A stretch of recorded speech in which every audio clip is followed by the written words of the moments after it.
All right, welcome to the right side of Kentucky sports. It is Monday, March the 23rd, and after squeaking out a win against Santa Clara in the first round on Friday, the Cats eliminated yesterday by Iowa State in a game that Kentucky had an 11-point lead in the first half and end up trailing at halftime and losing by 17.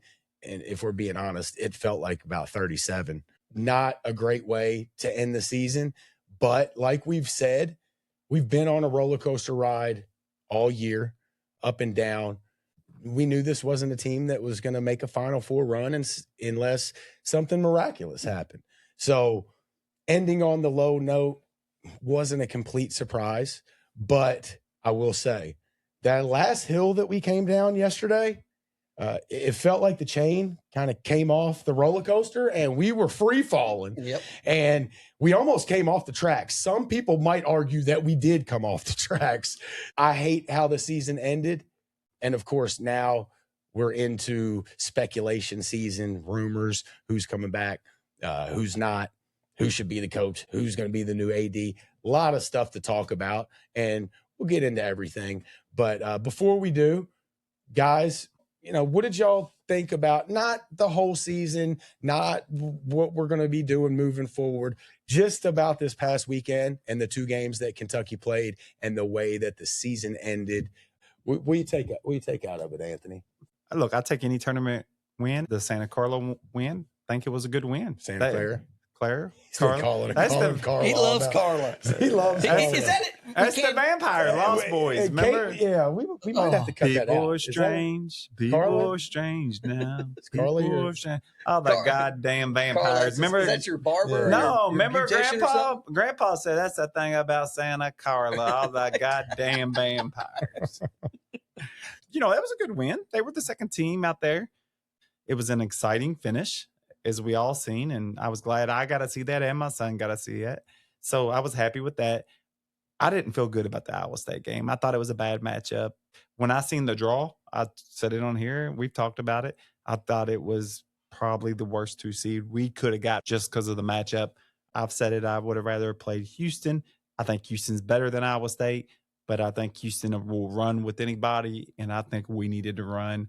Iowa State is a team, kind of an old school team, plays physical defense, forces you into their tempo, and they sure enough did. And as much as it was bad, I didn't expect to win that game, and I really didn't expect to make a run, if I'm being honest. I felt like we had too many missing parts, and, not having a point guard, not having shooters, for whatever reason it was, we didn't have them. And, at the end of the day, that's probably about what we were as a team, was a final – like a top 25-ish team, which is kind of in that final 32 range. So that I feel like that's kind of what we were. So, Josh? Well, I'll address the elephant in the room on my weekend. Well, you had a pretty wild weekend. It was wild. Before you get in, what did you think about the Cats? We'll talk about that. We'll talk about it here in a second. We do need to address it. It went exactly how I expected it. I thought we had opportunities in the Iowa State game to keep it close, but we just ran out of horses. We just did not have enough players to compete with the aggressiveness of Iowa State's defense. And that was the story. No point guard. We had fun against Santa Clara, but just could not overcome the typical problems we had all year. Just not enough horses, not enough ball handlers, not enough shooters.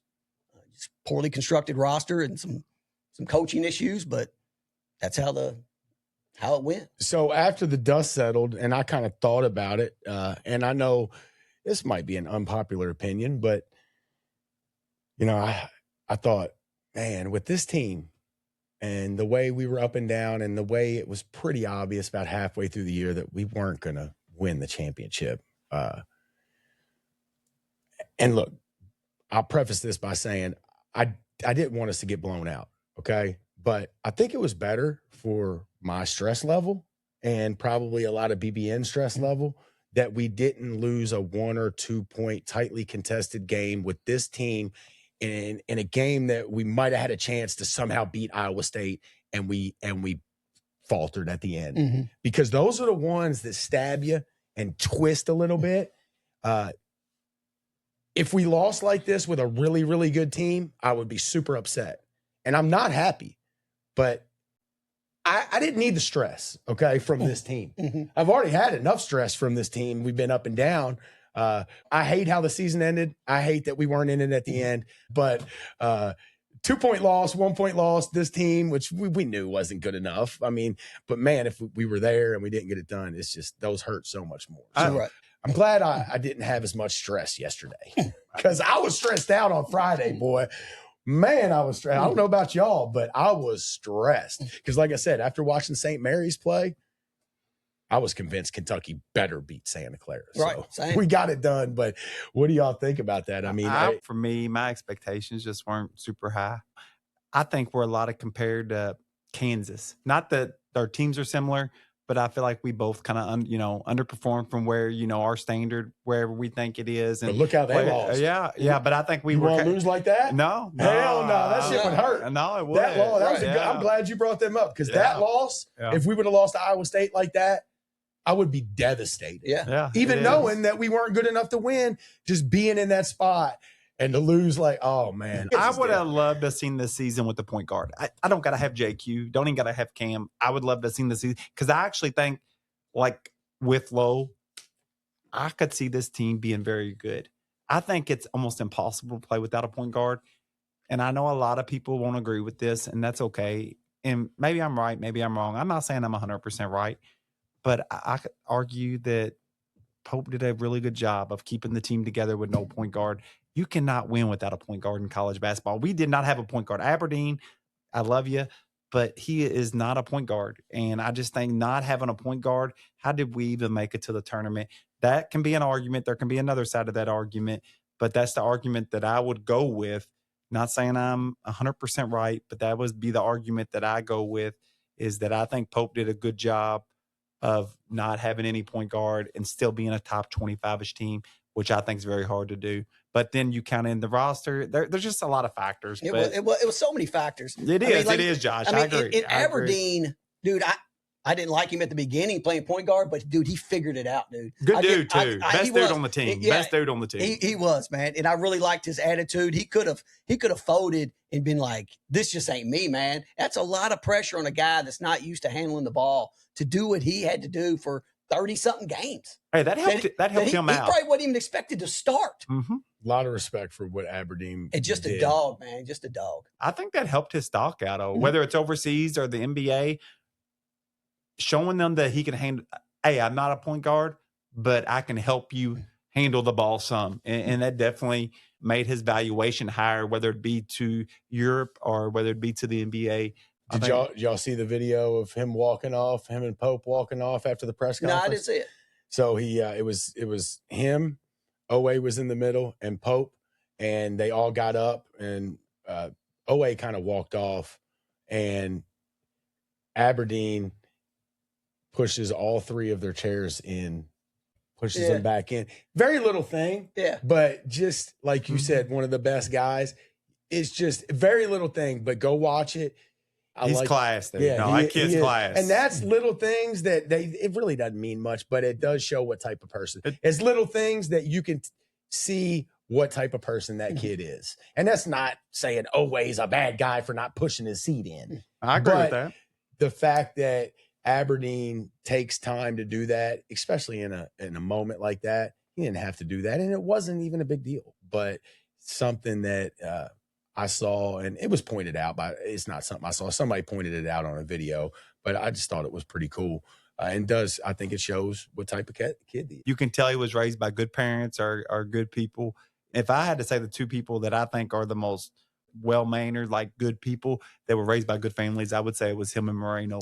You can tell they both came from really good families. Josh? Well,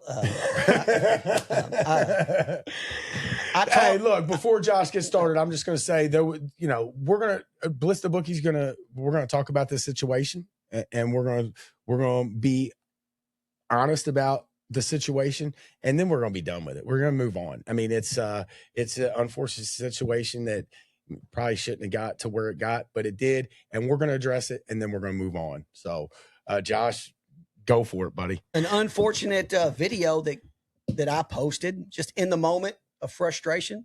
I called out a player, Moreno, and I mentioned his mother, which I should not have done. And I apologize to both Malachi and his mother for what I said. I mean, it was out of line, just in bad taste, bad wording, bad everything. That's not the fan that I am. Just got emotional in the moment with this team being frustrated all year, and I let it out, and I did it the wrong way. And what sucks is I didn't just impact myself, and I deserved most of the hate I got. You know, I'm not going to lie. I didn't deserve the death threats and stuff like that. But I had my viral moment that I never really wanted to be. And I was never chasing a viral moment by doing that video. I have 500 followers on TikTok. I mean, I had some exchanges with people on TikTok as the video came out, but I quit watching it. It was just poor judgment, immature. And what sucks is I didn't just impact Josh. I impacted my family, and I impacted these dudes that I'm part of a team with. And these dudes could easily been like, fuck Josh, But these dudes had my back. And I mean, I royally screwed up. And I was attacked. It's been everywhere. If you haven't seen it, don't look it up. But I deleted the video, and a lot of people, gave me criticism for deleting it, not standing by it. It just wasn't a good enough video to attack a player and then to mention, his mother as well. Just no class, man. There was no class on my part. And just not who I am as a person to keep that up and to be like a Big Blue Nation villain. That's not the persona that I want to portray or that I am. So that's what I have to say about it. And I want to apologize to these guys as well, because they're online as well like me. And my Bliss the Bookie Josh connected to Bliss the Bookie and Bliss the Bookie Anthony. And it was just poorly done. And now they have to feel some of the stuff that I felt. Not as bad, but they're feeling it too. And they have to explain themselves when they're doing their TikTok lives and their posts when someone randomly puts, hey, man, check your boy Josh. So apologize again to the Moreno family. I know they're good people. Apologize, Big Blue Nation. Hopefully you guys can keep listening, bring me back in, or you can hate me forever. But I'll do my best to get back in the good graces of Big Blue Nation. So, Anthony, you want to respond? You got anything? Yeah, no, and we talked about this. I would tell you where, how I feel as a fan, Josh. And this is not just directed to you. This is really directed to a lot of people. I followed Kentucky sports, and now we do it through TikTok lives, videos, lives, whatever we want to call them.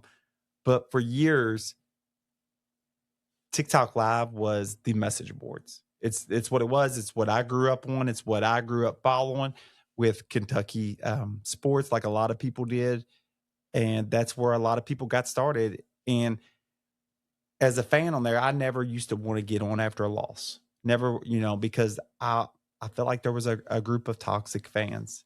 And that's just how I feel, but I'm not saying somebody's good or bad because of that. Josh, you definitely fan a little different than me, and we talked about that. Yeah. Like during the games, I don't text with Josh during the game because Josh gets very emotional. I wouldn't, he gets negative, but it's emotional. And to me, I want to be a positive fan. I always have been. And I do feel like that there is a group of fans that sometimes give us a bad vibe nationally. And I think that's why people call us crazy or ungrateful, whatever words they want to use. But at the same time, I know who Josh is as a person. I know what kind of person he is. People just get emotional. The thing I would tell him is, try to stay positive. But at the end of the day, he's the fan. And I can tell you this, Josh is a good dude. He's a good dad. And he's a good friend. I know who he is. He had a bad moment. And I think he'll bounce back from it. So that's how I see it.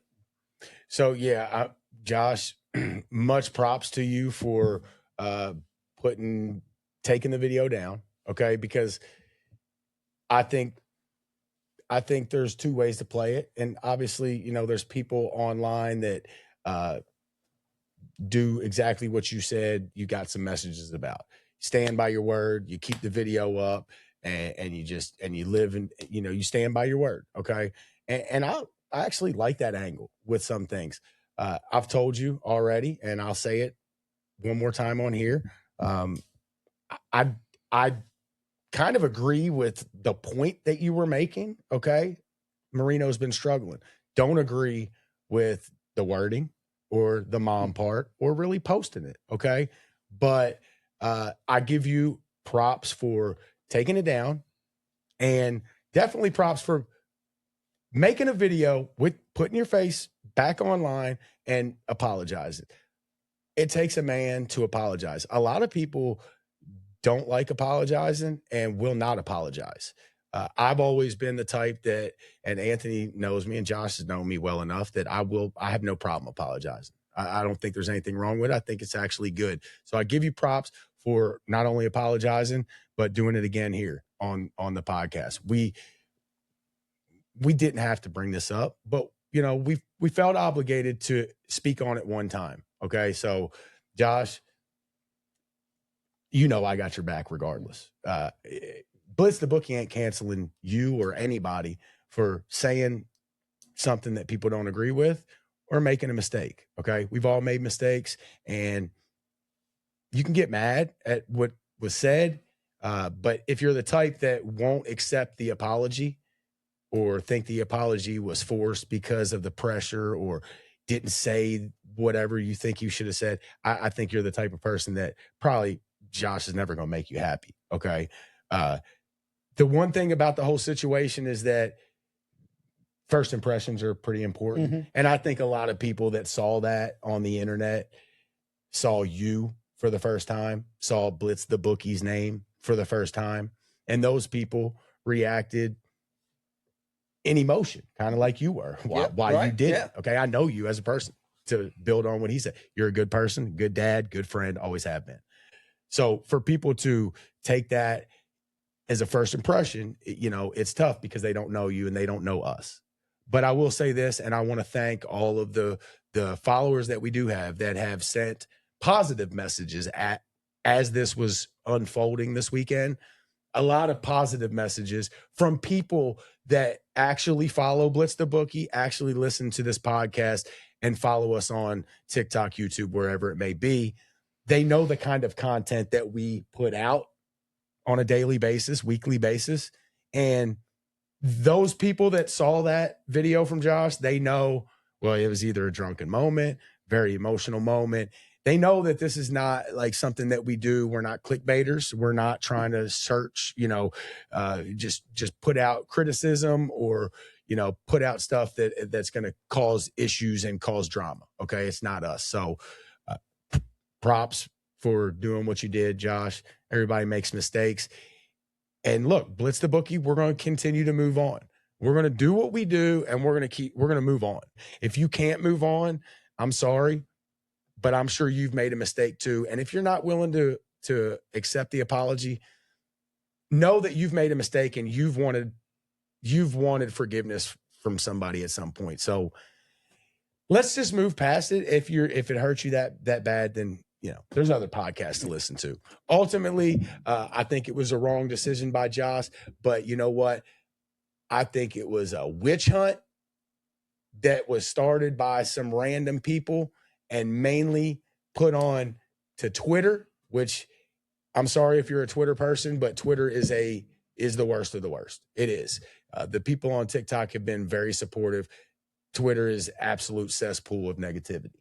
So you don't need to look for us on Twitter anymore. I'm not deleting the page, but we won't be posting on. We've posted 20 times on TikTok, on Twitter probably. I've got 0 comments, 0 likes, and then this happens, and I've got 500 negative messages. So it is what it is. And guys, again, if you know who we are and you support us, that's not Josh, and that's not what we do. So I will also apologize to Malachi Moreno, the Moreno family, and UK, the Kentucky team, Mark Pope, whoever needs to hear it. We apologize. This is not what we're trying to do. We're not trying to be villains. We're not trying to play characters. Okay. It was a bad moment, and we're moving on. My man, we've got your back, and you guys should too. So thank y'all again. Appreciate the support. All right, we're moving on. So we talked about this weekend and what we thought about kind of the end of the season. Let's grade it. We got to grade the season as a whole. Anthony, as a whole? As a whole. As a whole, C minus D plus. Not a Louisville Cardinal hoe. Not a hoe. 22 as a whole for 22. As a whole, and I'm not saying nobody's to blame. I think there's a check. Look, we spent $22 million. It's a D. Yeah. It's a D. See, I mean, we spent almost double what almost everybody else did. It's a D. It's a D. But at the same time, there's factors that cause that. Injuries.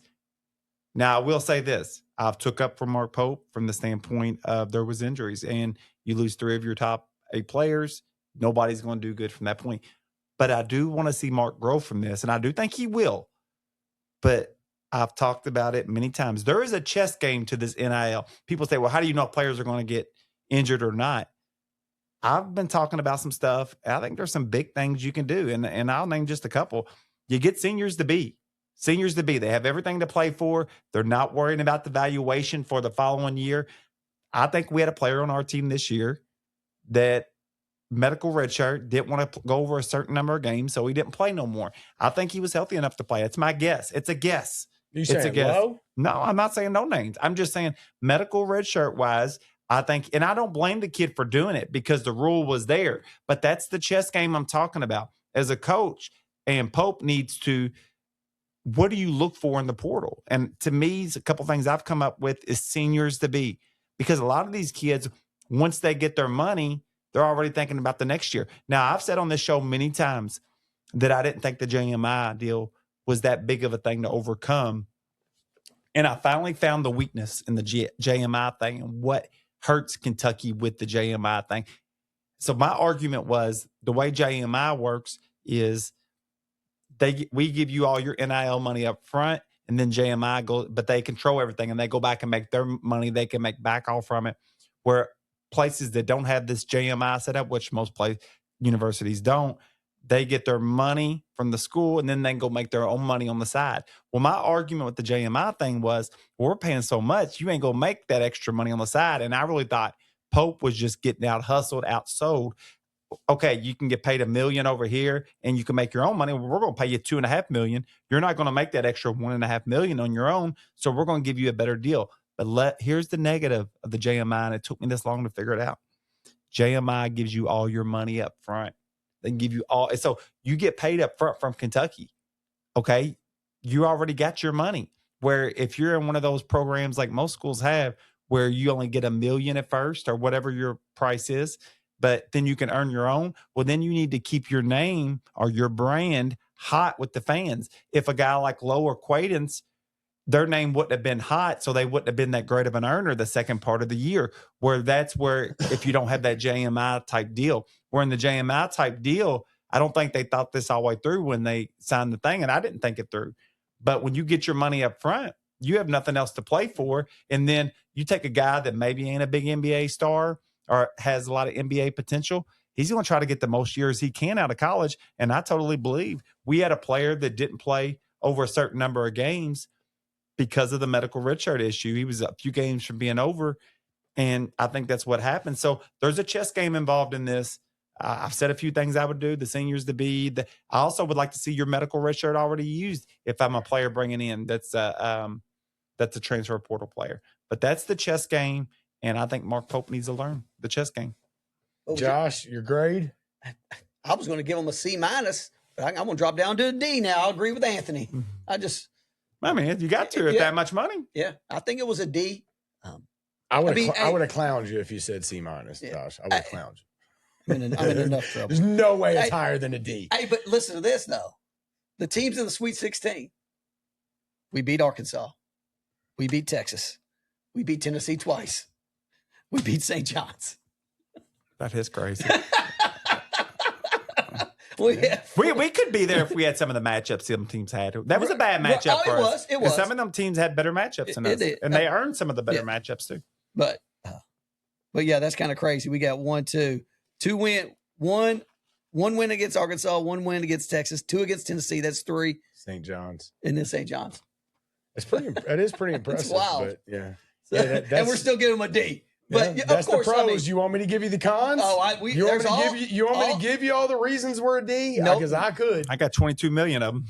No backup point guard. All my reasons have nothing to do with 22 million. I know it matters. Mine has all of them. My reasons don't have nothing to do with 22 million. It's got everything to do with everything else that happened. The roster construction, and I think it all adds up. The injuries, look, I have had Jaden acquaintances back since day one.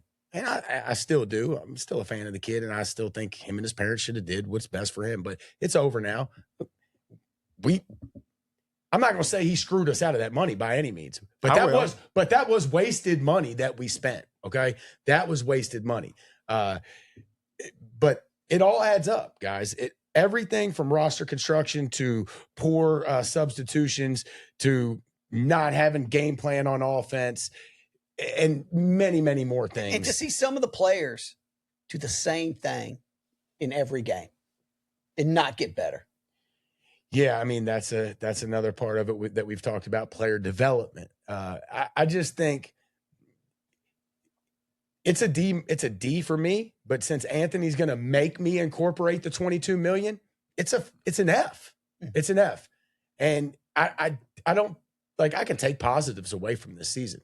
Like, if you've heard us all year, I can find many of arguments to defend Mark Pope and tell you good things that he did this year. But the things that went wrong and that I think are unacceptable for Kentucky basketball, they outweigh the good things. Good thing for Mark Pope is, I don't care what anybody says, we had a good year last year. Yeah. Sweet 16, not our expectations, but for what he was up against, he had a good year last year. So not happy at all with this F season that we just had. But I think last year, I don't know, I'd say we probably a B or something. Right, I'll say this, to be a positive of this, and y'all, I know y'all disagree because I can hear the way you talk. From what happened with all the injuries and stuff, if I consider all that and put that in a factor, now I'm putting in the factor that, Mark Pope, that he had no control over those injuries and he couldn't see them coming, which agree or don't agree. That's another argument. But when you consider all that, I think you could say it's a B, because I do think he did a good job of holding the team together with no point guard. I just do. I don't think maybe halfway, but we never found any continuity. We never found any. Well, you're not going to find none with no point guard. Man, we got 30-something games, dude. We got 35 games. I don't think they find play some bad. kind of identity. I don't think we ever found an identity. We don't no have consistency. Yeah, they never no continuity. With no point guard, identity. and your best player can't shoot. And I love him, and I think he's great. You got to find some way to find some continuity with the guys. Or that you made the got. tournament. And they never created anything to get open shots for like Chandler. And I think Pope misevaluated Noah. I agree with that. I think he thought he was better than he is. And if he thinks Noah is good, I got other questions. But he had a lot of great evaluations last year. He did. You go back and know. He's done great Oweh, he's had some great evaluations. I've looked at his evaluations. He's done a good job with his transfer portal players. I'll be honest with you. I'm not even crazy about Pope going to get freshmen. I think he's going to be a coach that gets it done through the portal. Everybody's wanting the Stokes. I don't want him because Stokes has, to me, trouble written all over him. I actually like the idea of not spending a bunch. As I think more about the chess game of the NIL, I don't like spending a bunch of money on one player. And my reason for thinking this is I think when you get into that type of player, you take the chance of getting into a guy that's either worried about his NBA draft stock or worried about his valuation. I like the idea of getting – Pope likes to play a bunch of players anyways. Very similar kind of team to what he built last year, maybe a little better with more money, but a team with, 10 good guys. Iowa State had a lot of, solid guys. I think that's the kind of team that I see Mark Pope having success with, and I think that's the kind of team – I just don't like the idea of spending all that money on one player and taking a chance on, is this guy a diva or not? I know BBN wants him because – they said they didn't like big recruits and one and done when Cal was here, but now they love them again. Get the shit out of here. But hypocrites. But that's what they're wanting right now. Those same people, those same people are the one that started a witch hunt against Josh for saying something mean about a basketball player, and they're basically saying the same thing. They just ain't recording. Yeah, they're typing it and posting it, and they're definitely saying it in the comfort of their own home in private. Yeah. Everybody's got their own private thoughts. Okay. Even your hero, Matt Jones, your BBN's hero, he basically was talking about Moreno and who he wanted to come back. And he said he named a couple guys who wanted to come back. And then he said, but I do have my own thoughts, private thoughts at home. We all do. And don't act like you don't. So those same people that the last years of Cal were doing exactly what you said. Tired of all these big recruits. Tired of all he wants is the NBA guys. I want some guys to stay 3 and 4 years. We hired that Let's guy. get Kentucky guys. And now that's what we're doing. And those same people are saying, go get Stokes. Pope can't get the big time freshman. So you can't have it both ways. And then you want to make this guy out to be the worst guy on the planet. And our podcast is the worst podcast ever. But you're saying the same things that we're thinking and that we say. So, yeah, it's ridiculous. No, it is. It is. You know, they want to talk. There's so many contradicting yourself. It is. You know, they want to knock Pope 22 million. Well, they only gave Cal 4 million, but you don't see nobody sitting there taking up for that. And he still put a good team on the floor for us. I think the thing with rosters in the future is, here's my opinion. Okay. We don't develop players anymore. If you're not good enough when you get here and you don't perform in that year, done. Next man up. I'm going to get somebody else. So, and I'm trying to listen to you because I'm trying to figure out what's the game plan. So do you think you should recruit freshmen still? If they're elite. Okay. If they're elite. See, there is a question if Pope can. If he can't develop players, then you don't need to become. I do think you're seeing this a little bit, and I'm not saying this is the formula for us. That's what we're trying to figure out. It's the formula that would work for us. But you're seeing, I look at Florida a lot because they've had success, and UConn a lot because they've had success. There's just some other ones, but it seems like they recruit freshmen, but they're not recruiting the elite of the elite. But good, like solid, like top 100 guys. That's kind of what Condon and Ball was, and a couple guys from Connecticut. And those are the guys that are 2 or 3 year guys from Florida's benefiting right now from Condon. And so they bring these guys kind of in every year. They're going to have hits and miss in that because they're just top 100 guys. But they're developing those so that's kind of their base and their pipeline. And then they bring the portal players in, and most of them are typically seniors, and they bring them in to plug spots. So you got this base of guys you recruited that weren't the top 10 or 20 guys, maybe the top 100 guys that they kind of have, and that's where they build their base around, and then plug players with the portal. But I don't see a lot of your teams that are having the big-time success.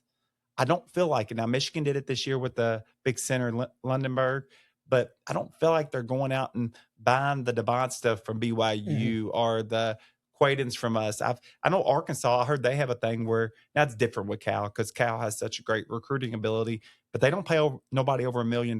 That's their rule. But I would like to see Pope spread our money across. I don't want to put all of our money in a couple big players. I've seen that story with Peterson at Kansas.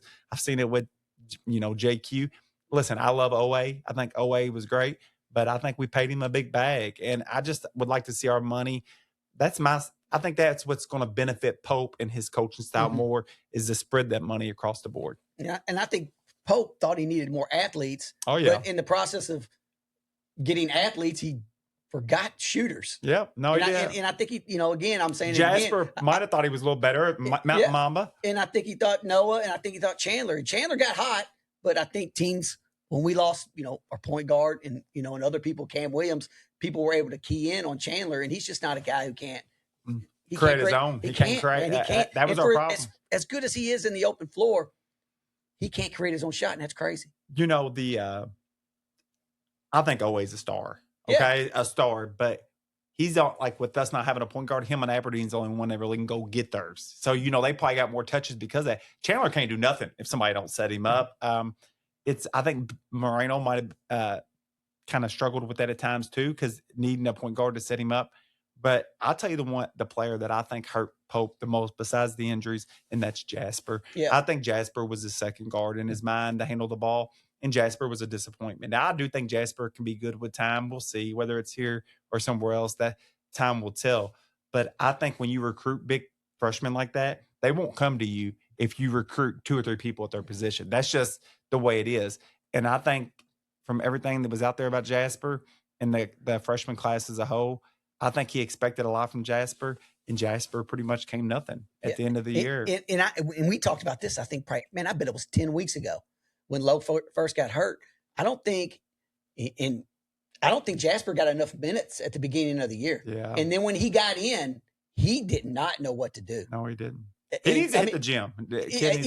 He's really weak. Yeah. And how many games in a row did he get trapped at half court? Oh, he did. As soon as he came in. He wasn't ready. And how are you not teaching that kid? He wasn't He ready. was doing. I mean, is he just stubborn? Because he was always looking for a shot first, which is fine. Get in there and get a bucket, and maybe that's what he thought his role was, or what they told him his role was. Pope had to be telling him that, dude. Yeah. The kid got in every time he got in. He's dribbling, dancing around, step back, shoot.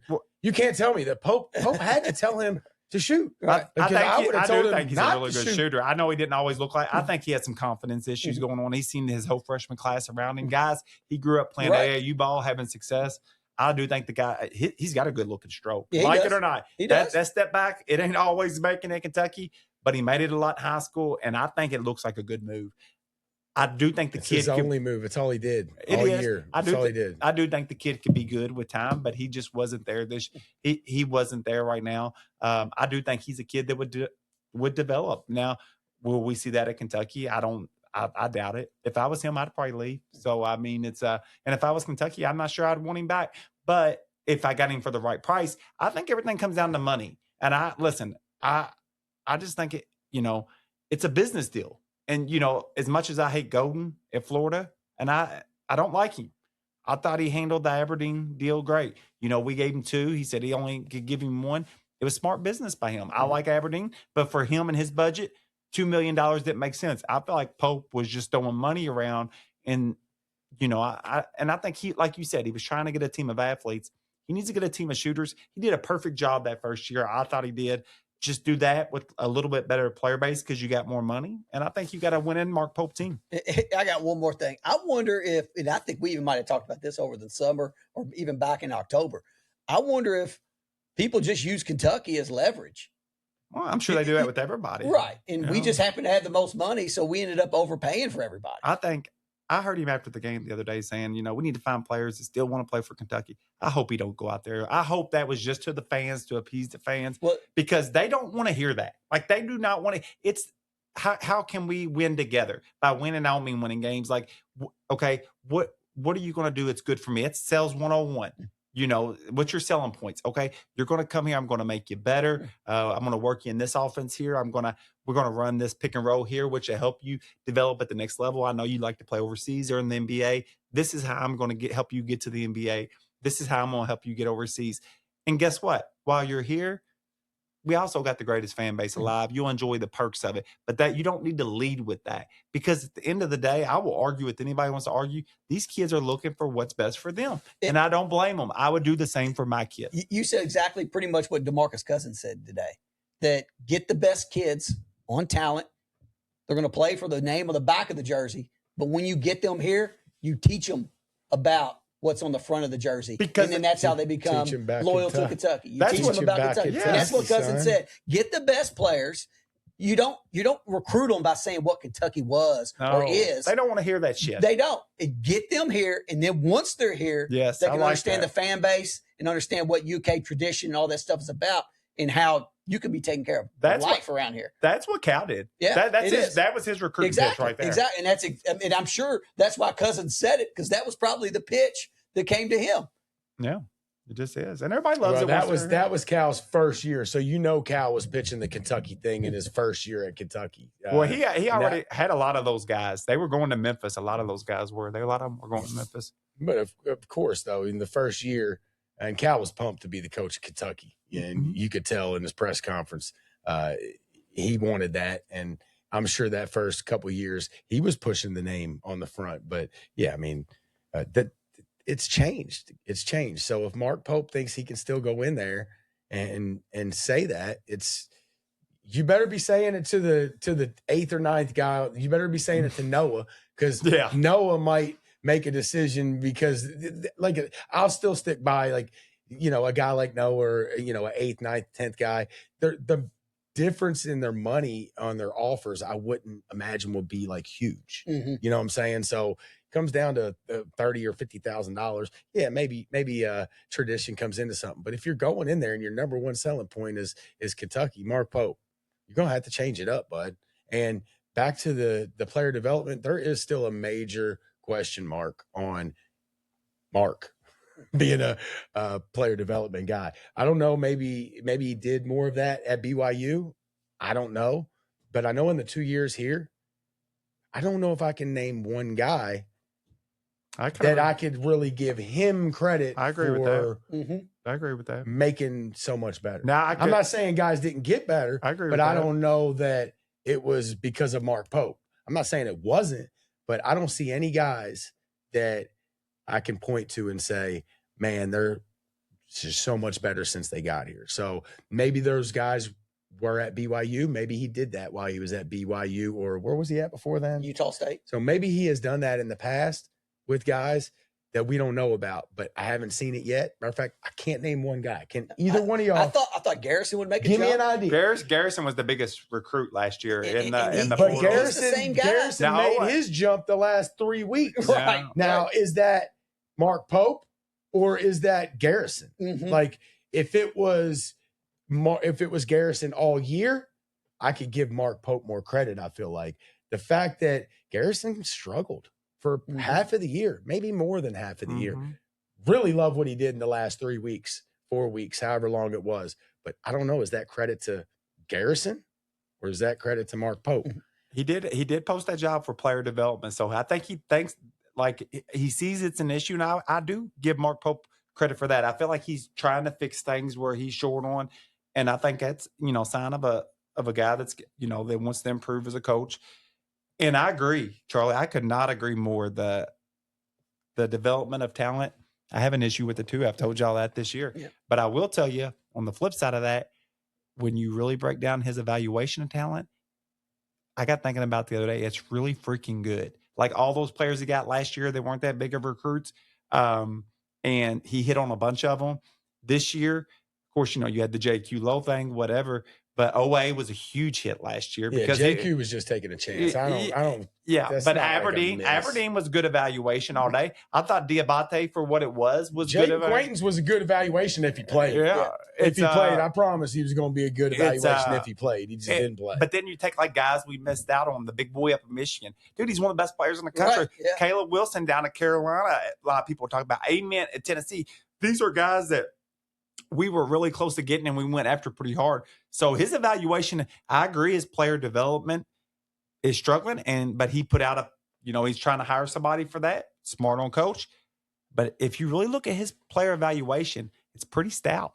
Besides Garrison's really the only one I can really knock him on. Garrison, there was one from last year, but the rest of them were hits. I went through and looked at it. The guy does a good job with player evaluations, even on the guys we missed. A lot of them are superstars now. Well, I'm willing to bet that some of the guys we got, because he missed out on some of the guys that you just named, they're downgrades. So the main question is, why are we missing out on a lot of these guys like the ones that you just named? Is it player development? Is it too much pressure at Kentucky? Is it the money? Is it the JMI? Is it not wanting to play for Mark Pope? That's the answer I need. I seen this on a guy's podcast. It was a national podcast. And so I'm not going to just say that I said this, but I said this from the beginning amongst us guys, but them guys made the argument that Mark Pope's just too much of a dork. Yeah. No, seriously. No, I've heard that too. No, It's maybe it's the same podcast that was. No, I just heard it. Months ago. Yeah, it's I've said it from day one. He's kind of corny. Yeah, we've said that before. He's kind of corny. I'm gonna tell you what we hired, and I've said this. We hired a UK fan as coach, and he's more than a UK fan. He played here. He's a coach, and he's a good coach. But like, he come in like appeasing the fan right away, eating ice cream with them, and I knew that bullshit wasn't gonna last. That you win, you lose, right. bro. Like that's not gonna say like it's. But the UK fans, Mitch Barnhart went out and got the guy that the UK fans have been clamoring for. Exactly. He come in and did almost too much of what they wanted. Right. They sold us. In my opinion. But at the same time, there's pros and cons to look at him, with him with. And, if we want to get that next group of players, he needs to go out there and he needs to. But I think he is addressing that, because I think there was a time through the season where Mark Pope quit being so corny. And I think he started like trying to be a little harder, if you want to say. Yeah. Putting on an act. Probably what? An act or trying to change. I don't know. And Charlie, remember the first time he got the technical, or no, he didn't get a technical. He yelled at Brandon Garrison and he sat him on the bench. You remember that? Yep. I remember that? Yeah. And I think on the next podcast, you questioned, was that an act? Yeah. And I sat here and said, man, that ain't no act. I feel like he was, man, I think it was an act. But you made a comment to me, and I was going to say it before you said that. It's funny you say that. But you made a comment to me, well, you can't get mad at the guy. I remember you said that, and I thought it was a good comment you made. You said, well, you can't get mad at you want him to change. I know, but I've changed my tune on it. Because everybody changed. I've changed my tune. Can change, and I can change, we all can change. Remember that Rocky IV? Dude, I was backing him because you were kind of questioning, was that an act? And initially, I'm thinking, man, that ain't no act. He's doing it. He's changing. But now, after the season, I feel like some of the stuff I'm seeing over there is kind of an act. Again, it's a total assumption. I don't know if it's an act or not. Maybe he is trying to change his demeanor and the way he coaches, and I don't know. But wouldn't it be cool like in the offseason? I don't know what the rough part of Lexington is, but wouldn't it be cool in the offseason if he was so dedicated? Because he was smart. Because when he knew Cooper Flag, I'll still laugh at listen, y'all know I'm pro Cal, and I'm pro Pope. But I felt like there was a lot of way too much glazing when he first came in, and I said it. Mm-hmm.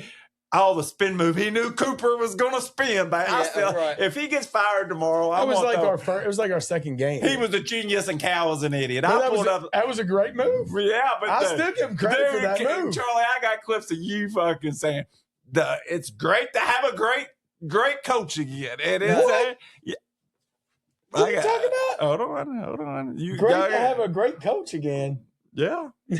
I don't know what Anthony's talking about. You say what it is.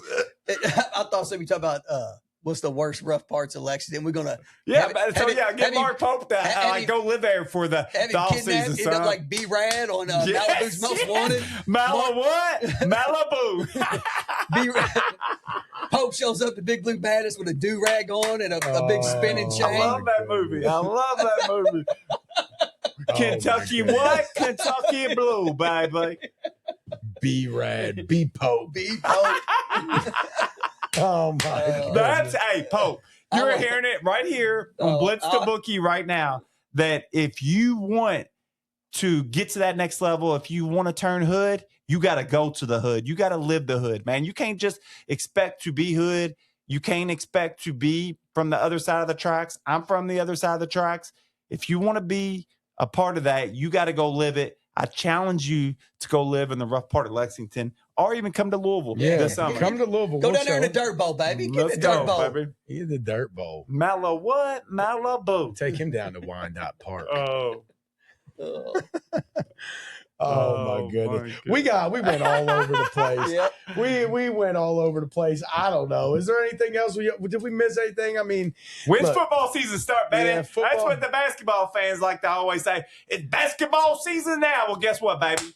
Will Stein time, baby. The greatest sport on earth. Breaking down the roster next week. Yes, sir. Well, Minchie, baby. Minchie for president. Look, these next few weeks to a month or so is going to be interesting because all the answers to these rumors and speculation that's going on, literally immediately after the game, I started seeing rumors. This person's coming back. These are the only two people coming back. I've already seen 5 different things, and they all think they know exactly what they're talking about. So I'm not even going to say what I heard because everybody thinks they know, and I don't think anybody knows. So we will find out though here in the next month. I would say when I mean. We talked about When's the transfer portal? It's getting close. They moved it back a little bit. Does it open up the 4th, April 4th? Yeah, but when does it, how long is it? It's a month? It's just like a couple weeks. Yeah. So, we're going to know a lot, guys. Answers will be coming. We might have some by next week. I mean, there might be a couple answers next week on who's going to be back. I want to say yellow. I don't even know if I've heard so many different things. Right. I've seen everything. Yeah, I've seen random people just who I think I wouldn't call them random, but these are legitimate Kentucky sites, and all of them's been different. All different. So who knows? I think Anthony's right that we got to build around something. Whether these guys, whatever our opinions are on them, I know they're all frustrating at some point. There's not a perfect player out there, okay? So as much as every one of them has frustrated us as Kentucky fans, and again, whatever our personal opinions might be, we do have to find a core I would say 4, maybe even 5 guys to bring back to build around. I'm not saying let's run it back with 5 guys, with whatever the 5 or 4 is. I'm saying bring them back and then go out and recruit the best guys you can get in the transfer portal at every position. If any of them, the 4 or 5 that we bring back are not ready to be role players or do not like getting recruited over, I would send them right on their way, because those are the guys we have, guys that need to fill roles right now. They might be superstars down the road, but they need to be willing to play a role next year and build some camaraderie with the new guys that we bring in. So as much as I've been on board with let's just revamp the whole team, it wouldn't be smart. It wouldn't. We've got to bring some guys back for some continuity. So hopefully that happens here in the next few weeks, and we'll find out. It won't be long, guys. Let me give y'all a few message boards things that's just going on now. I wish I'd looked at them earlier. They say, sounds like the donors or the money people are not happy about Barnhart's golden parachute or whatever you want to call it. But they want it to be re-looked at. Dan Essel fires bullets at JQ. Quaidens took all that NIL money and played 2 games where he didn't look like a college player. That's great. Dan Essel, well-respected guy. Pretty good in the St. John's game, didn't he? I'm just reading what good. He was He said he played in 2 games and didn't look like a college player. That's because he looked like an NBA player against St. John's. He didn't look great against Alabama. And I think you get them people that know that, feel like they stole, it ain't stealing. There needs to be rules and regulations to it, dude. Yeah, but, you know what it is? The one you said earlier, $1 million. That's the max. Yeah. All the way, not just Kentucky, all the way across college basketball. $1 million, you go out and make the rest on your own name, image, and likeness. Yep. That's what the shit was made for. You can't do that with JMI. Stupid, dude. I really you can't do it with a pay-to-play system like we're doing now. I'm telling you, them $6 million. I seen the weakness in JMI finally, and I'm gonna tell you, I do think that's an issue now. I really do. Like paying people up front, not I think when you don't pay them up front, that's why he's got to go get seniors. If you go get seniors, they got a lot to play for. Mm-hmm. Until this JMI deal's over, I don't know how much longer it goes for, but until that deal's over, get the seniors, because they're trying to play for the NBA or overseas at that point. You go get sophomores and juniors and pay them good money, and I think you're making a mistake. All right, real quick before we get out, did we miss anything? You got anything else? We talked for a long time. All right, so I'm putting both of you on the spot. All right, we're at the end of the second half. Okay, I'm not worried. We're not worried about hurting anybody's feelings, because, for one, we're not. Okay. And whoever's listening, they're diehard listeners at this point. So we're all getting put on the spot real quick before we get out of here. Don't dance around it. Just give straight up answers and don't worry about hurting nobody's feelings. Anthony, who you want back? Oh, Moreno, 100%. I think he's the only one. Who you want back? Moreno. Listen. So to me, it would be a business real quick. To me, Moreno, I would pay good money for Moreno. I would. I think he has a lot of potential. I put it on TikTok. Every top big guy in the country, Moreno had better starts than they had. And I just think it takes big guys longer. And I've seen a lot of potential with Moreno. I do think he hit a freshman wall, but I see so much potential with the kid. I want Moreno back. I would like to have Jasper back, but it would have to be for the right price. It could not be for the same price he got his freshman year. He don't deserve that much no more. To me, if he was $1 million guy with the Cybertruck, I heard that report. Yep. Now he's a $300,000 guy. Mm-hmm. Now you re-earn your evaluation for your junior year if you want to be here and develop here. But will he be back? I don't know. He's one of the ones that he might be frustrated with it, but I would take him back in the right situation. Of course, we got Hawthorne. He's coming back. Has anybody heard anything on him? He was a top 30 guy in a strong class. Yeah. So I think we're kind of undervaluing him a little bit, because we all think it was a strong class, and a top 30, 35 guy, that can be a good prospect. So let's keep him in mind. Chandler, I'd love to have him back. I think Chandler really took the grunt in of not having a point guard in a good half-court system, because Chandler, he needs somebody, the system, to get him open. He's not somebody who can get open by himself. The guy benefited the most from that was Oweh. Oweh's a guy that can take you off the dribble, create his own shot. a lot of our players couldn't do that. So I like to get Chandler back. I like to get the whole crew back because I think you need a base. So the whole crew would be Diabate, Chandler, and the 3 freshmen. That's the 5 eligible, or Jelly. I'm not. You still got Yelovich. You got Jelly. Lowe. Yeah. Who else? I'm okay with Lowe. I've made this argument on the Garrison. Garrison? Yeah, I would let Garrison go. I would let him go. Yeah. Well, I think he's you hanging on to Moreno and his ceiling when Garrison showed late in the season. Garrison's the junior. Garrison's a junior. I get it. Moreno's a freshman. Why not bring him back for that senior year? I would, but I think he's going to be more than what he's worth. Maybe he's not. You might be right on that because maybe his valuation is not that high. To me, it's a business. I don't think any of these guys are going to go like. Can any of their evaluations be super high? I think Moreno's will be high. But that's that with his size, with his recruit, and from the numbers he had, I think his valuation would be high. Maybe him. Would anybody else? Chandler and Diabate mid. I think Lowe's would be really high. I think it'd be high, dude. I went back coming off a shoulder injury. I know, but people know what happened. But it's still a shoulder. You still have to worry about it. But when he played, his numbers were good. I looked at them; they were good. I'd take him back. But I'm just saying. I think now's the time to get him. I've made this argument on a TikTok. His medical red shirt's up, so he's got to play. He's a junior to be. He'll be playing for that bag for his senior year in his valuation. And I don't think he'll ever be a big pro prospect. I could be wrong on that. I actually think, as crazy as it sounds, after he stole money from us, if that's what we want to call it, I think now's to play with him because he has a lot to play for. Josh, who you want back? Ugh. Hey, Josh, these listeners, they're diehard listeners. You're not hurting nobody's feelings. Say what you mean. I don't want either of the freshmen back. I just don't think they're going to improve here, and I don't think that's maybe necessarily their fault. Honestly, we talked about player development. Honestly, I would probably take one back. Any of them? I would take Chandler. And I would take Garrison but I think everybody here could be recruited over, and we should try our best. We don't need to give discounts, or extra benefits to these guys. I think everybody, the way the NIL works, you can be recruited over.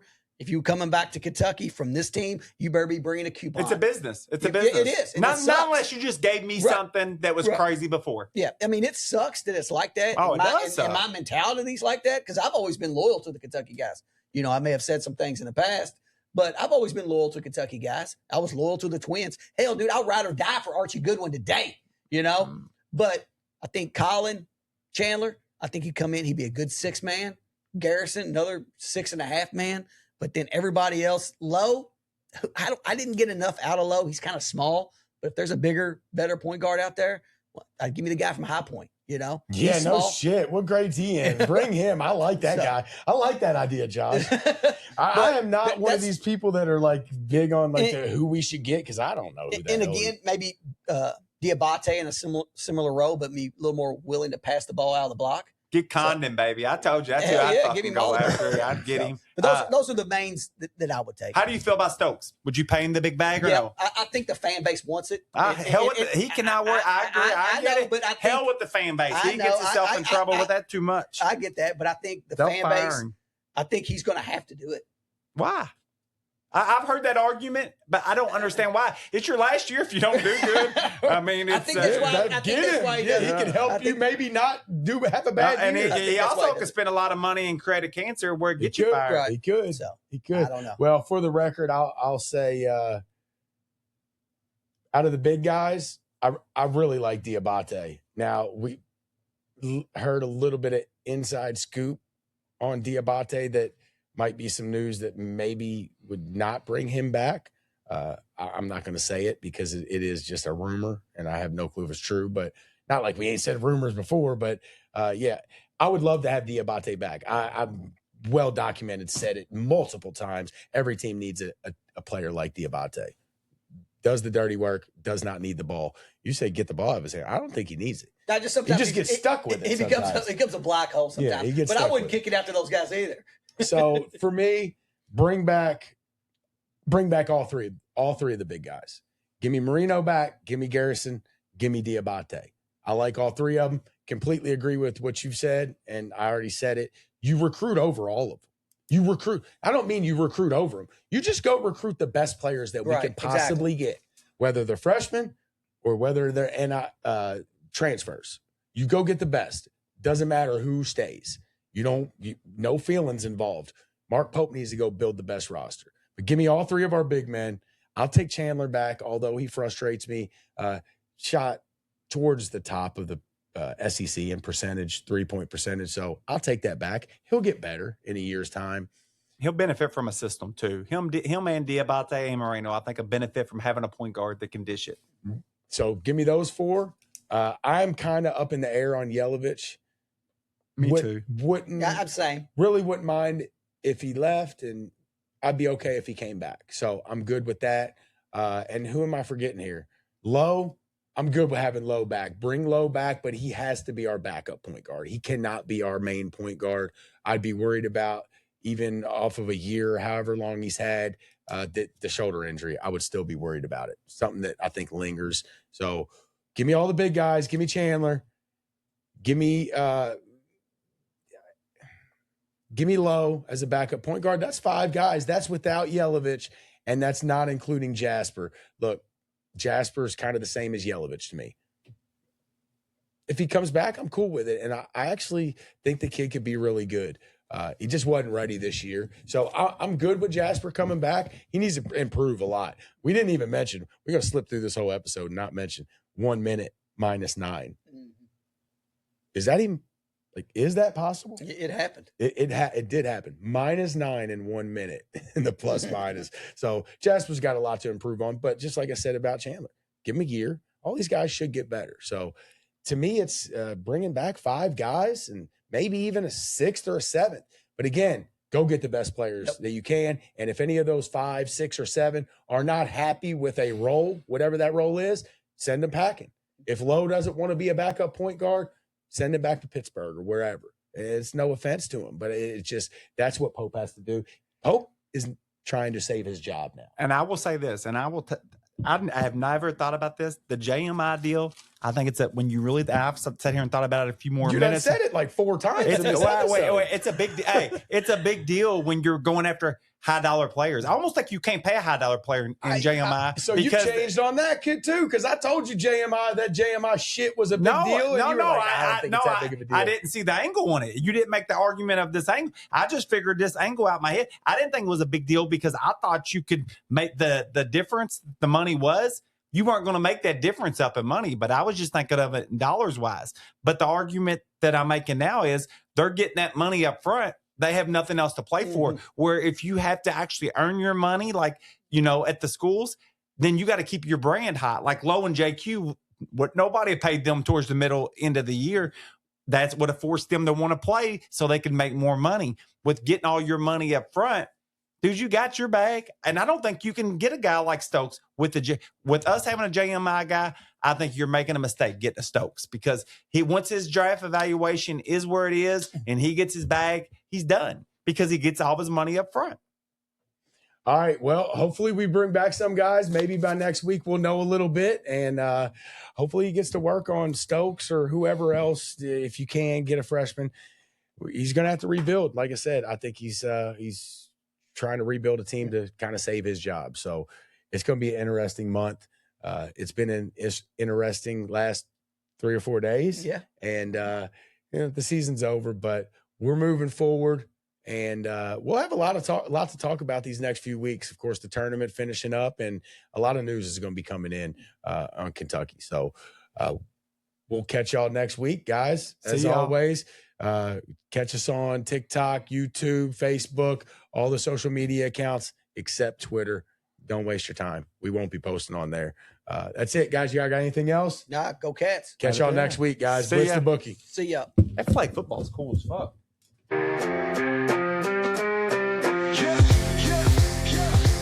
Charlie got the mic, he's dropping facts all day. Anthony's like, nah, I got the better parlay.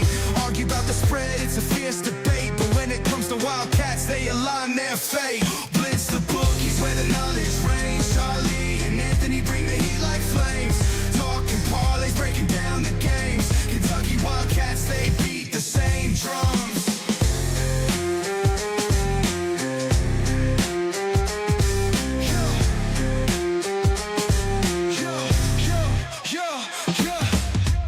Late nights, hustle deals on the line. Charlie Stassie's gonna make you shine. Anthony's heart where the numbers combine. Put your cash down, ride the incline. Blitz the bookies where the knowledge reigns. Charlie and Anthony bring the heat like flames. Talking parlays, breaking down the games. Kentucky Wildcats, they beat the same drums. From the tip off to the final play, they grind. Mike's on fire, bets on their minds. Arguing odds till the last rewind. Blue and white, it's a bond you'll find. The bookies where the knowledge reigns. Charlie and Anthony bring the heat like flames. Talking parlays, breaking down the games. Kentucky Wildcats, they beat the same drums.